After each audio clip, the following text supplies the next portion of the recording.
Okay, guys, uh, we'll continue. Uh,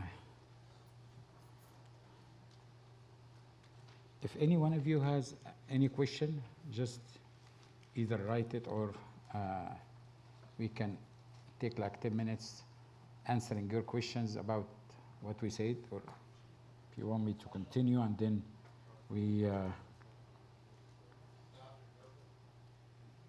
we answer your questions.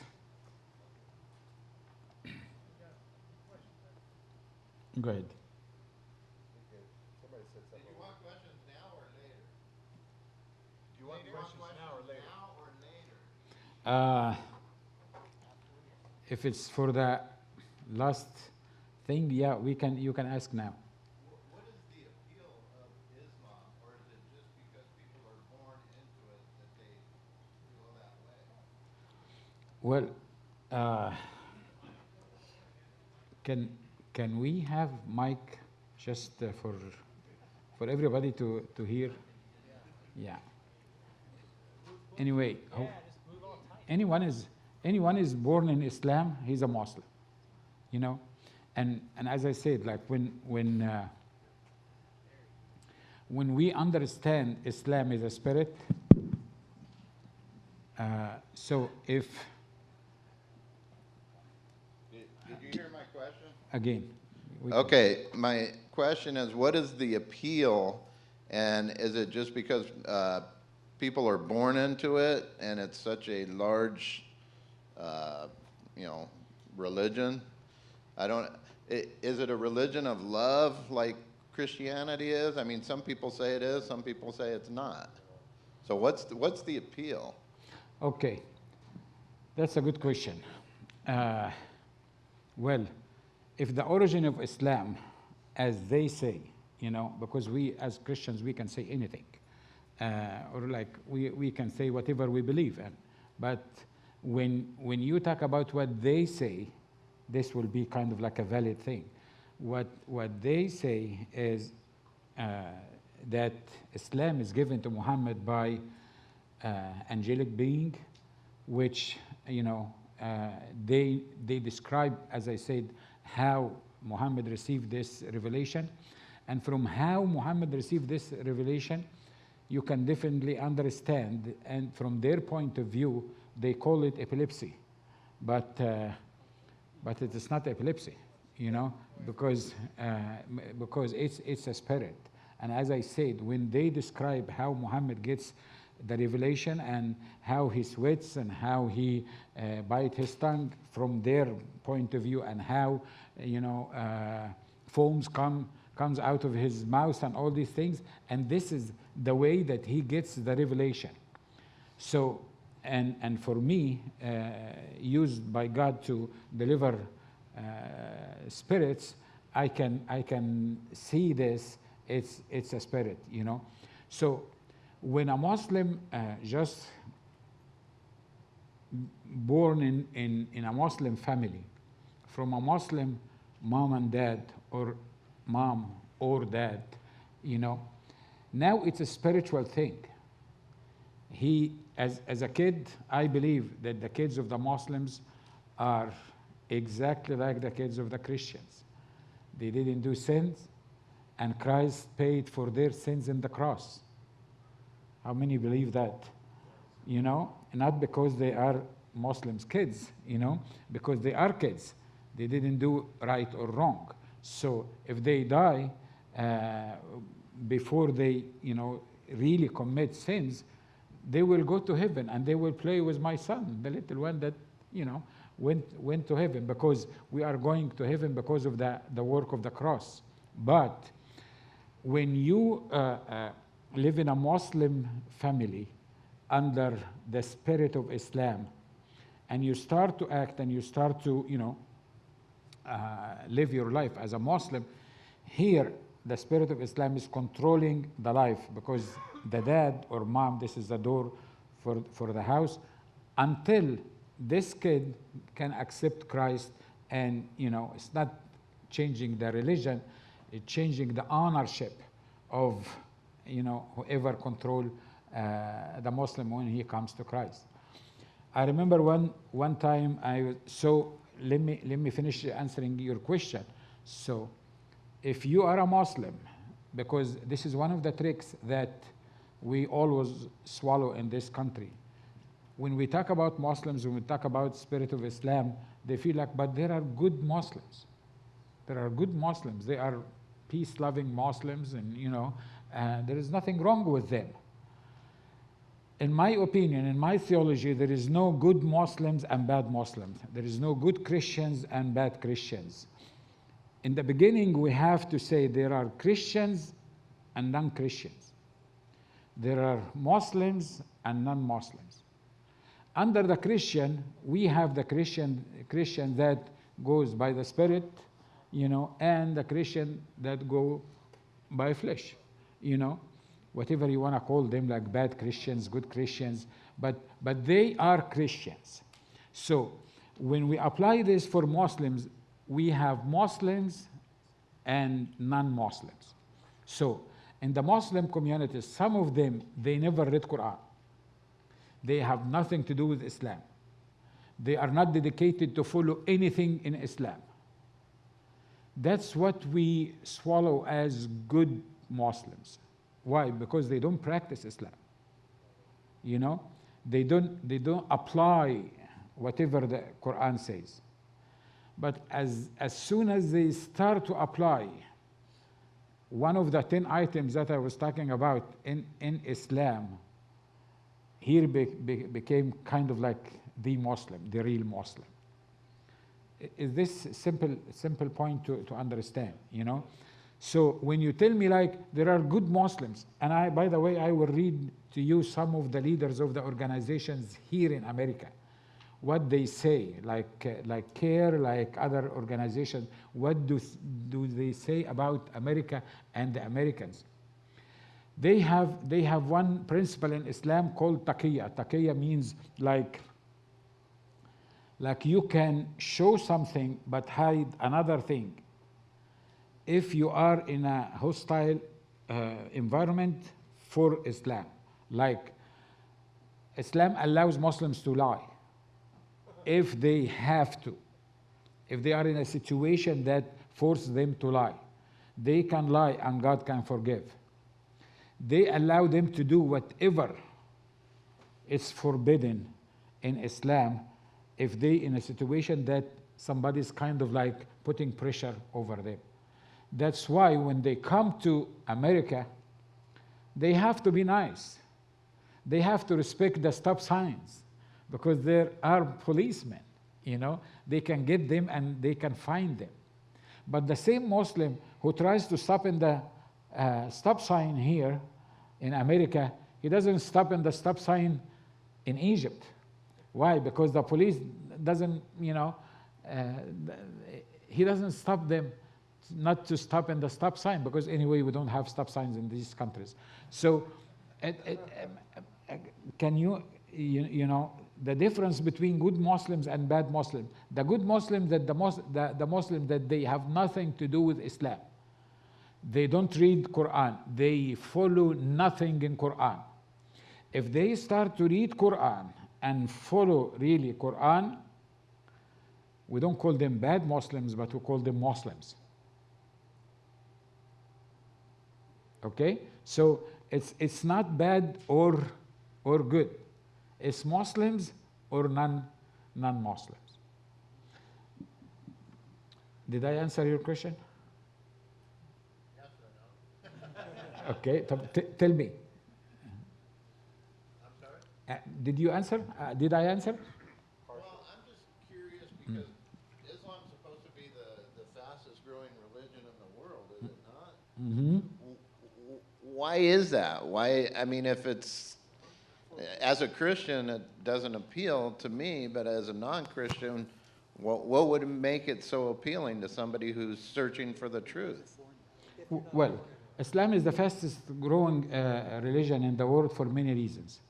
One of them, because they marry 4 in the same time. They can marry endless number of women. But in the same time, they can't marry more than 4. So, and they have in their teachings that the power of the Islamic nation is how much they are. So that's why they are competing in, getting kids. It doesn't matter if they can raise them up or not, if they can, fulfill their needs or not, but as long as they have too many Muslim coming to this world, now they are increasing. This is one thing. The other thing is, it seems like the standards of the Christianity that most of the churches ask the Christians to do is irrelevant here in these days, because, Christianity is not just do and don't, but when you have a Christianity just tells you to do and don't without knowing Christ, so you live in a different world, because it's not do and don't. It's the change of heart by Christ who makes you do. But in Egypt, we have kind of like 18 million Christians. At least 90% of them, they believe that they are born again when they get baptized, when they are kids. There is no salvation experience. They call something like repentance. They have to go and confess every week their sins to the priest and take communion in the morning and Sunday morning, and this how they are Christians. And when you talk to them, they believe that they are Christians, and their behavior is very bad because they are not really Christians, and that's why Muslims, they feel like they want us to be like these guys who go to church every week and confess to the priest and do this and do that. So, and that's why it's appealing, satanic appealing to, the community, the Muslim community in Egypt, that these are not Christians. The Christians are infidels because they believe in these 10 points that we mentioned. And that's why in America prisons, it's not a secret. They have ministers in the prisons as crazy. Like they talk to the black community, they convince them that Muhammad was black, so the Islam is the black community religion. The white guys is the Christ is for the white guys only, and that's why even the priests, and we have just one prison here, we try to reach, and we try to make outreach there and distribute Bibles. The priest, the man appointed to take care of the Christians, he is the one, he said, you cannot come, you cannot distribute Bibles, you cannot share your faith in America, in the prisons in America. On the other hand, Muslims, they have a place to worship in the prison.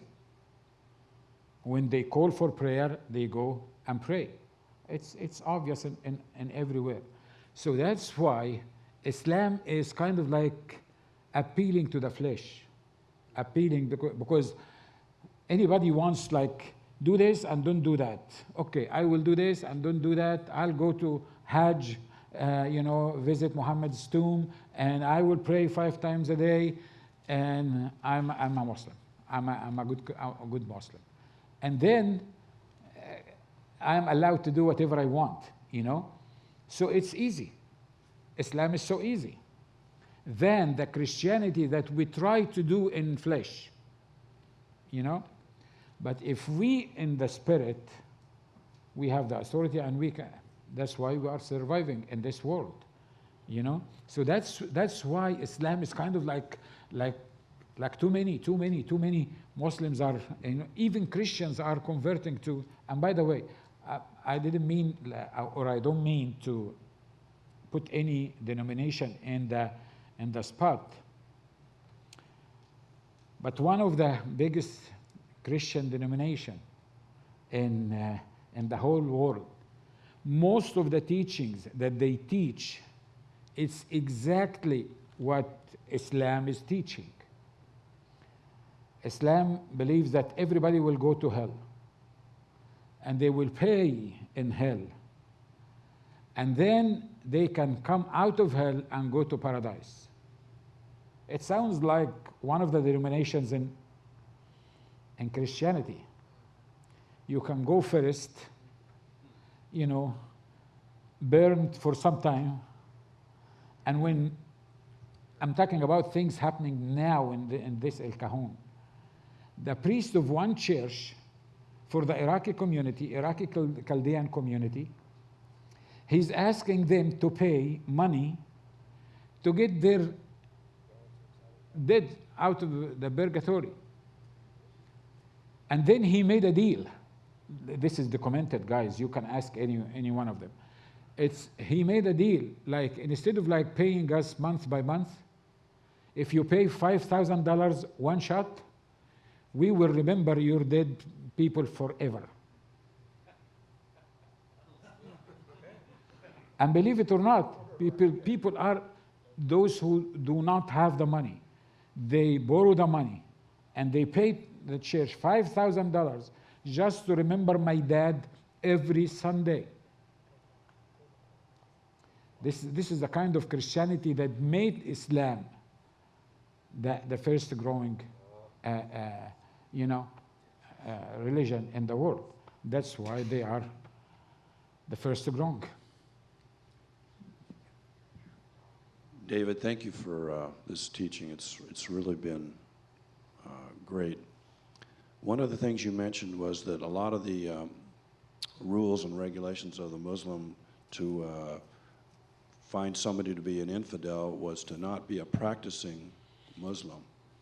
And yet we see so many of the, quote, good Muslims not practicing, not following. So how are they not condemned by, quote, the practicing Muslims? That's one question. They are. And that's why the definition, why this ISIS, country? why In this- ISIS kill country. Muslims too. In this country, though, They are. They are. Why? Because when they feel like a Muslim has a relation with non-Muslim, the Muslim community, they feel like there is something wrong with this guy. Why? We don't consider him a Muslim. He's an infidel, although he's a Muslim. Why ISIS is killing Muslims? They're supposed to kill Christians, you know?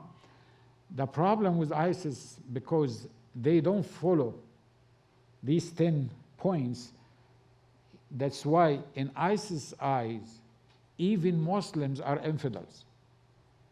And that's why they kill Muslims. If you don't belong to ISIS, if you don't belong to the real teaching of ISIS, the real teaching of Quran, so you are infidel. Either you are Christian or a Muslim. And that's why, that explains part of why ISIS, you know, the Muslim organization, attack and kill Muslims everywhere. Why they against Saudi Arabia?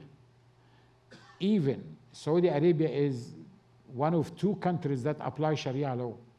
Why ISIS consider Saudi Arabia as an infidels than the kings of the Saudi Arabia? Because they don't follow these 10 things that we say. And that's why they do that. So the matter of infidel is not a Christian or non-Christian. There are Muslim infidels. Do you understand this point? There are many Muslim infidels. That's why they take the liberty to kill the Muslims, even the Muslims. Why? Because they are not Muslims. But we in this country, because we believe in freedom, we believe in, I hope we still keep the Second Amendment for some other years, because we believe in that. They thank us so much for that. They said because you want to be nice and because you have freedom, and by the way, the word freedom in Islam is not there. And you can Google it and Google say like freedom in Islam. You will find the sheikhs of Islam say like there is no freedom in Islam because Allah control everything and there is no freedom. If you are a Muslim, you have no freedom but to do whatever Islam is telling you.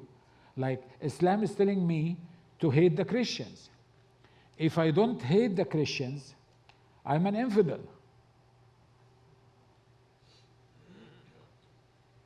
Even as Muslims, you know.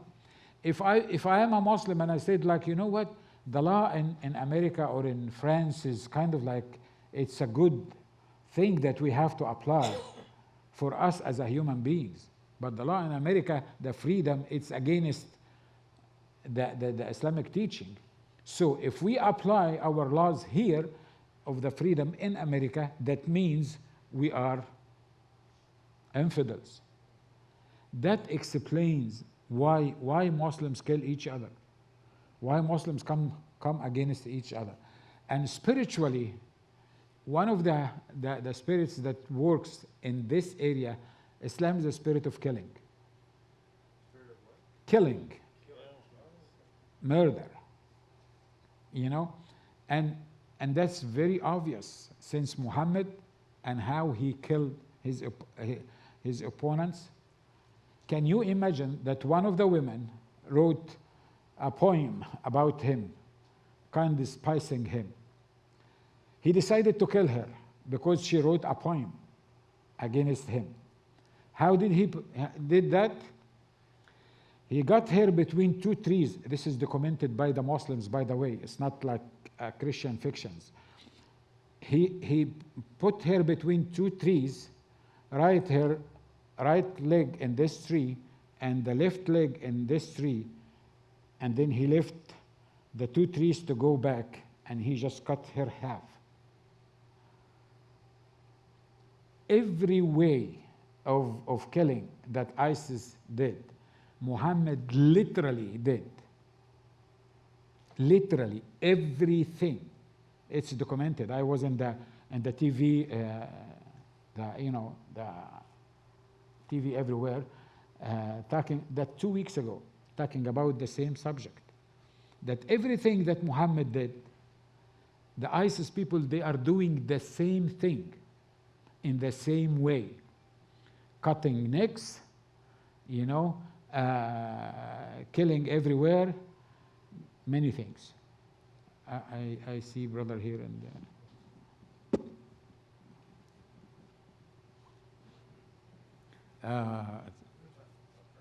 it's okay. Yeah. Hey, thank you for sharing with us.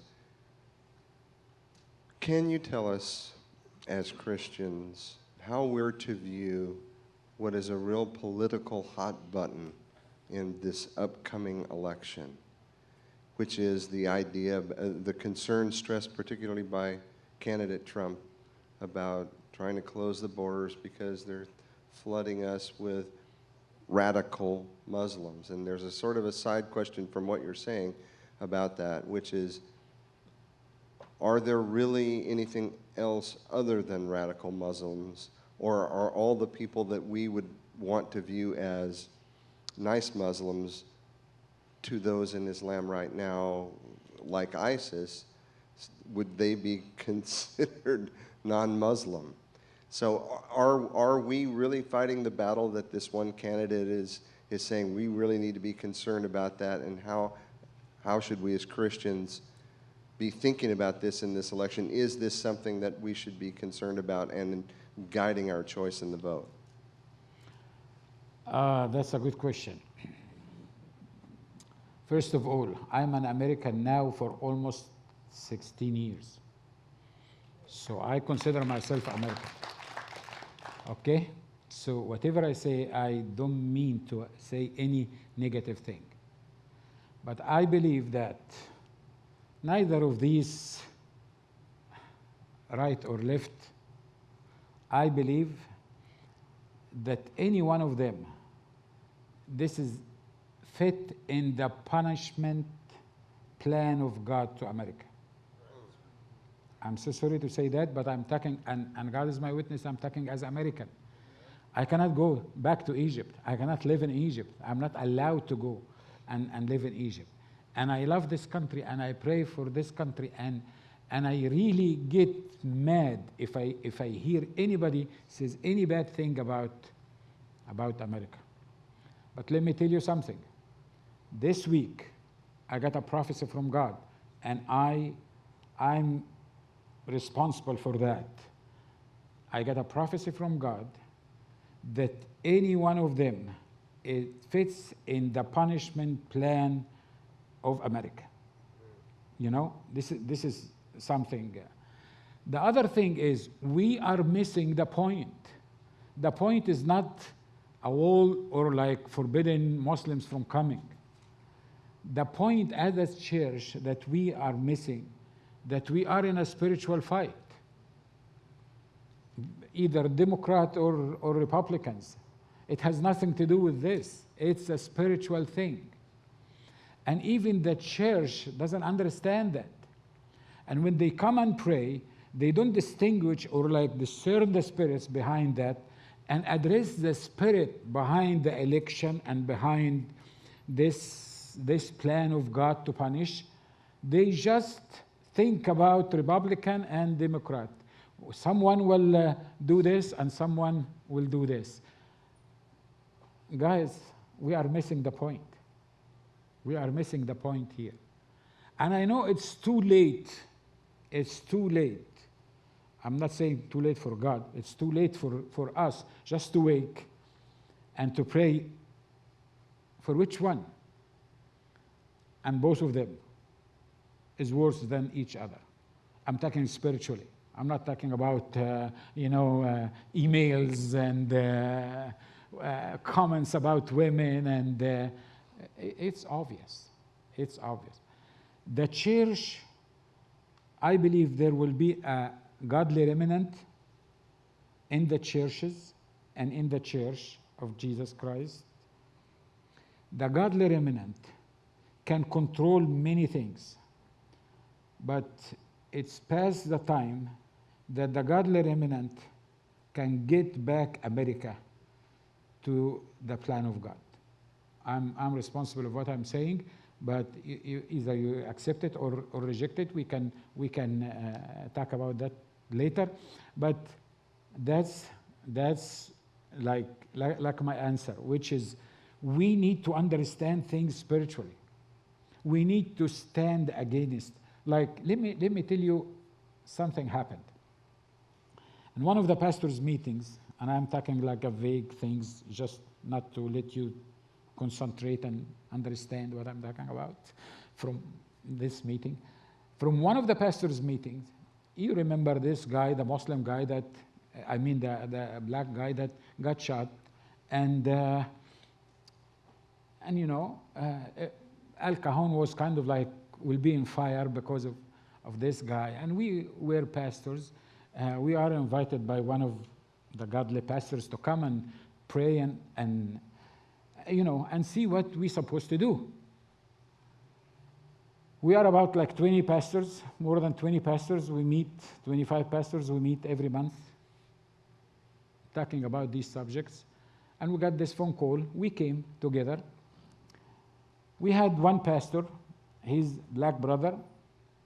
We never saw him before. He just showed up. And he was telling us, like, we need to go and stand in front of the police station as pastors, white and black and Latinos and Middle Eastern. We need to stand against, the police station and ask for justice. And I was looking to him like, what justice? Justice of what? The guy just being killed yesterday. We don't have a trial. We don't see an end of, a decision. We don't know if there is a justice or not involved there. And for my surprise, I found like 60-70% of the pastors said, yeah, we need to go and stand in front of the police station and ask for justice and to be one hand and show the police that the pastors in El Cajon, we are one hand standing there in the front of the police station asking for justice. and I have very few hair left in my head, so I couldn't kind of like pull them. And you know what? Sometimes they look at me like, this guy crazy from the Middle East.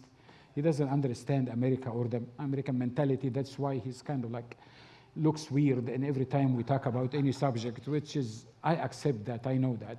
But anyway, so I told them like, in this situation, we need one of you say, thus says the Lord, go stand in the front of the police station and ask for justice. And one of my godly brothers told me, David, we've been praying for 40 minutes now for God's direction. And we believe that this is God's direction, that we do that. To make the long story short, I left, because I'm one and they are 25. I know that these people are godly men. They are godly men, they like, I'm honored to be praying with them. I went home so upset, I was crying, like, I was praying until like 3 o'clock in the middle of the night.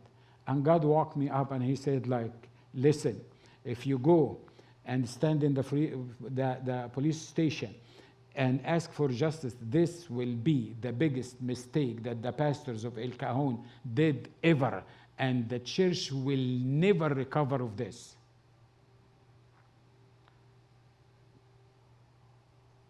In the morning, I wrote text message to David, and I said, David, this is what God told me. And he said, like, he told me the same, and he told Mark the same. And thank God for people that they can submit, they can put this, And he said, like, that's what the Lord told Mark yesterday, and that's what the Lord told me yesterday. And don't worry, we will not gonna go there asking for justice, but the mayor of El Cajon asked us to come and pray for the peace of El Cajon. I said, I'll be there. I can pray for that. I want to show El Cajon that the pastors are united together, and we are here to ask for the peace of El Cajon. I want you to concentrate in the very, very thin difference between going in the police station asking for justice and going to the police station praying for El Cajon. I want to tell you something. The next meeting with the pastor, some of the pastors that we tried many times to get them to attend the meetings, they just came and said that we want to be part of this. What about if we went there and we asked for justice? That means you are accusing the police. It's that they are not just. They will not get us the justice that we need. This is what I'm talking about, discerning of the spirits. This is what I'm talking about, like listening to God. When it comes to the two persons that we will elect one of them, just pray and ask God, which one? Take this from me. Maybe I'm not God, I'm not you. This is between you and God. Maybe God tells you, like, go elect Clinton. And you will tell him, like, are you sure? Are you sure that I'm doing that? I'm not telling you go and elect Clinton, by the way. I'm saying if God told you.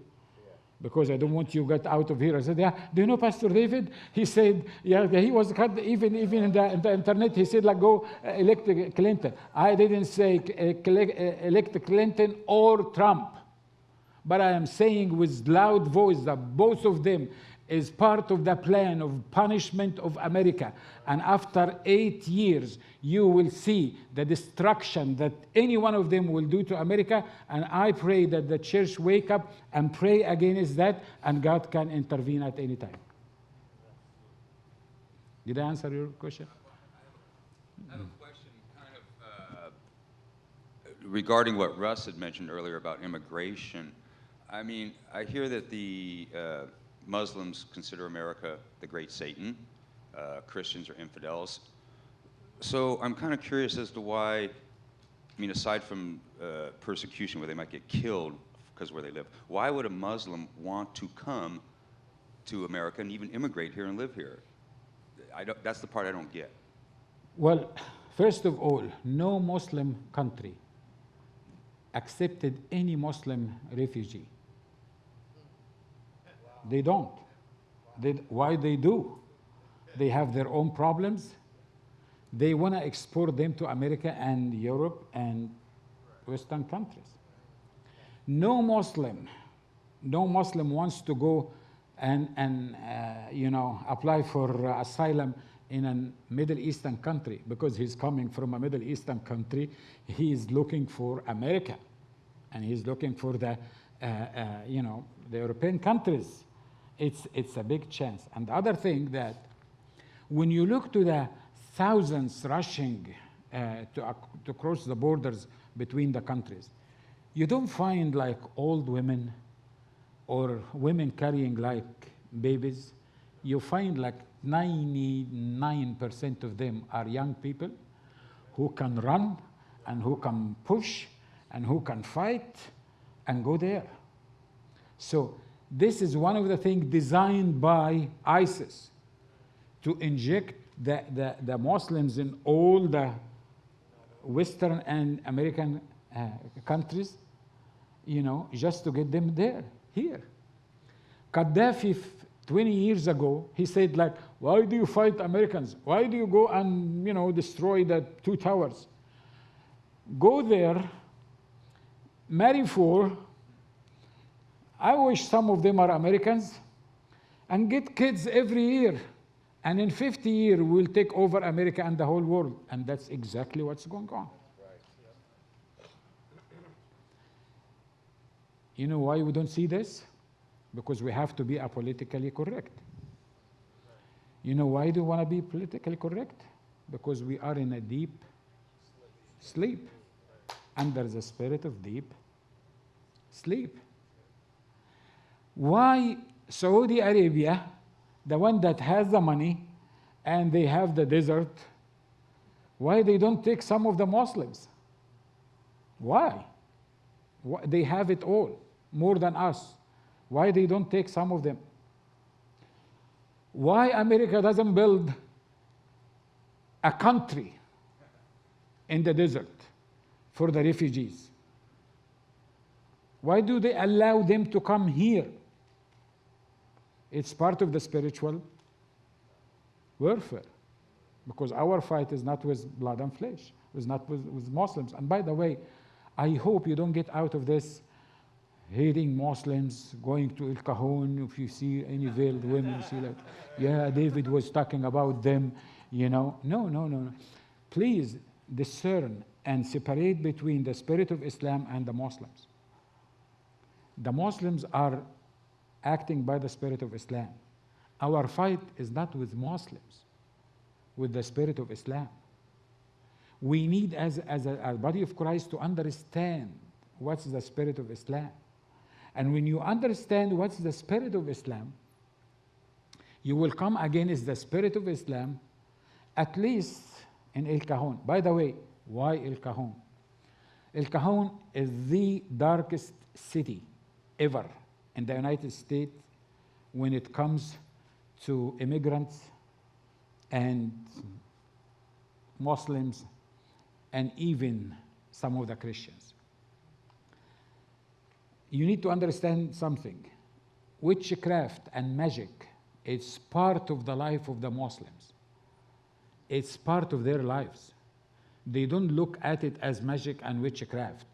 They believe in angels, and they believe in some other category. They are not Satans or like devils, and not angels. Between the two, angels and devils, there is something called jinnis. The jinnis, these are good devils, good, bad, good of the bad, This is their belief. This is their belief. So the witchcraft that they have is part of their life, because their teachings, if you want to get rid of somebody to envy you, because they believe that if I envy you, I will hurt you. So put kind of like this blue hand over your door, and this will stop the work of the enemy. And all kind of witchcraft, all kind of witchcraft. By the way, it's not only Muslims. Some of the Christians, the Chaldeans, they are this is part of their culture.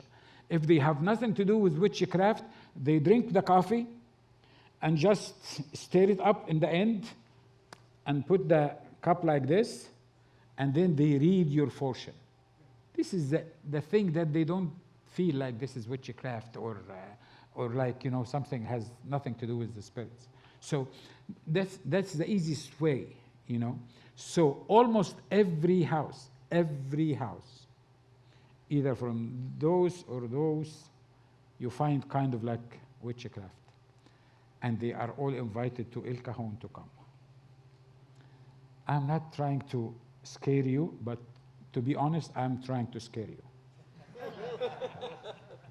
I want you to wake up. I want you to wake up. Let me finish with this. Yeah. Before time goes, Yeah. I want you to answer questions. Okay. Where's that? Because most of the people here watch Fox News. Yeah. This is important. Okay.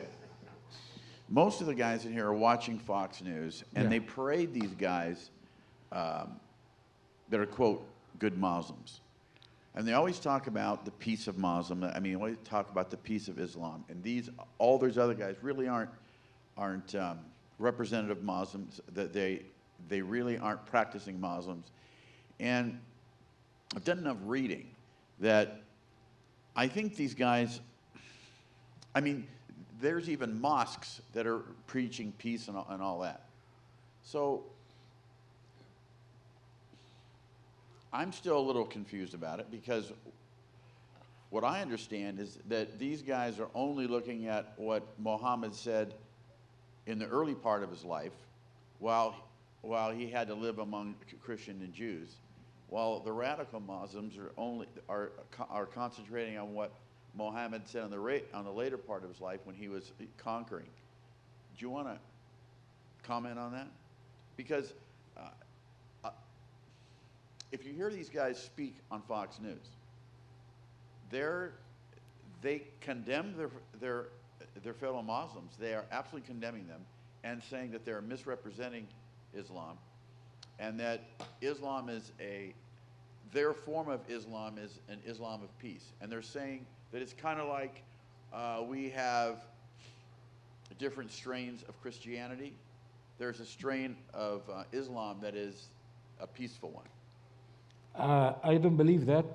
By the way, Fox News, 5% of their capital is coming from the Muslim countries. Yeah, anyway, but 5% is better than 35% in other stations. From their capital that they use, from their share of the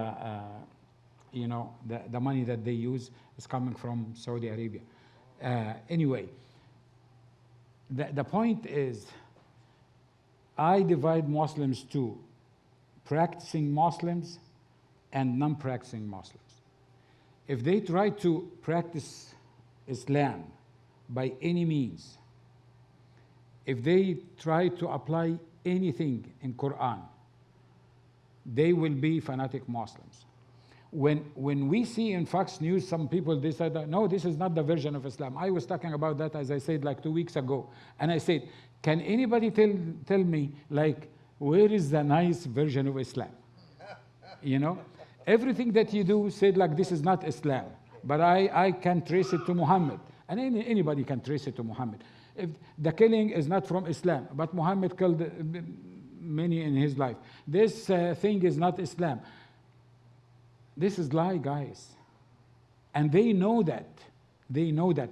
That the Quran, of course, has to be in Arabic, by the way, and this is part of the answer to the question. Quran has to be written in Arabic because they believe that the language in the heaven is Arabic. So I don't know how can you go to heaven without knowing Arabic, but anyway, you can consult with them. This is God's language, the Quran. So when they translate Quran to English to make you understand it, they don't consider the English translation as the Quran itself. It is the translation of Quran. So in one of the surahs, when Quran said, the Arabic Quran that I understand say about women, scourge them, beat them, scourge them. You know, when they translated to the Americans, they said like, beat them, and between two brackets, lightly. I think there is difference between scourge them and beat them lightly. Anyway, they are two bads, you know. Both of them are bad, if lightly or scourge them. But that's what, and President, King Fahd paid $50 million to print his version of Quran translated to many different language other than Arabic, and he distributed this in America and everywhere. With his translation to Quran, the translation that they try to make Quran sounds good. So when we hear in Fox News and these people that said like, oh, there are some peaceful Muslims, yeah, they have nothing to do with Islam.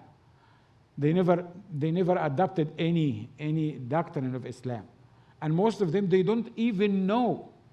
Some of them they know that, and they boast about Muhammad killing. Muhammad married like 13 women. One of them he came like said like, we asking them like, how come you allow like 4 women to marry 4 women? And I said, yeah, and Muhammad got 13 women in the same time.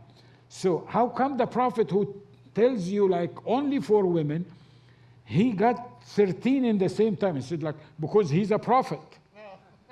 He can do whatever he wants.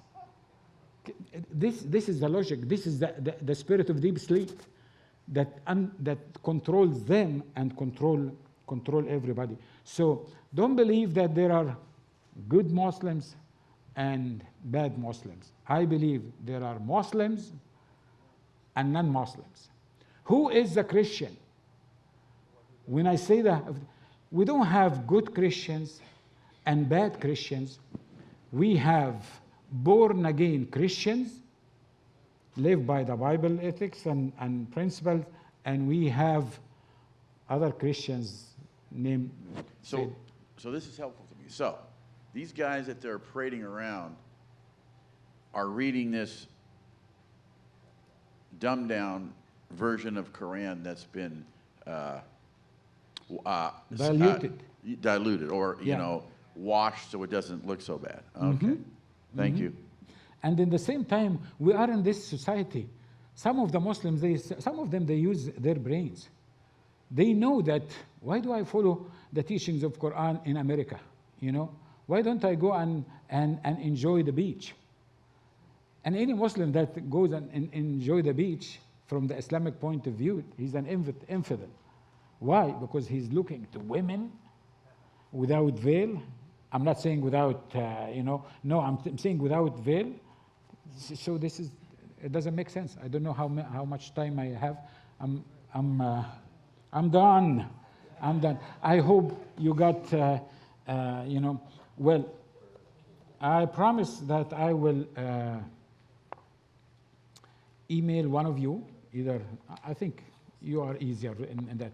I will, because I have what the leader of ISIS and the leader of CARE here in America, and some very interesting article about their plan to America. We didn't get to talk about that today. I will email it to Neil, and he, I'm sorry, brother.